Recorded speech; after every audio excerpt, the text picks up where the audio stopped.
Il governatore Luca Zaia saluta col sorriso la decisione del PD Veneto di sostenere il sì nel referendum per l'autonomia della regione.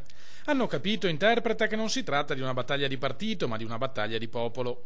Questo non è il referendum dei partiti, della Lega, del Partito Democratico, dei 5 Stelle, di Forza Italia o di tutti quelli che vi vengono in mente, ma è il partito dei Veneti, delle Venete, dei nuovi Veneti, di coloro che hanno deciso di vivere qui. Per cui i partiti noi li rispettiamo, è bene averli a fianco, ma sicuramente non davanti a questo popolo che il 22 ottobre andrà a votare per l'autonomia del Veneto. Quanto al ricorso al TAR contro la consultazione, presentato da alcuni esponenti dello stesso Partito Democratico, Zaia fa spallucce. In Italia si è abituati a ricorrere contro la bocciatura del figlio a scuola, sorride, figuriamoci se qualcuno non lo avrebbe fatto contro l'autonomia.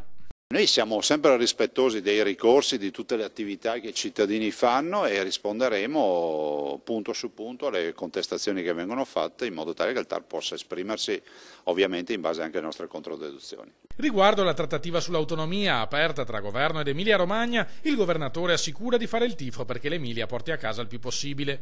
Qualunque risultato otterranno, assicura, sarà la base minima da cui partiremo per le nostre richieste. Se però pensano di dimostrare in questo modo l'inutilità del referendum, non ci riusciranno. Non riusciranno a dimostrarla, visto e considerato che se dicono che è inutile, dicono che la Corte Costituzionale è inutile.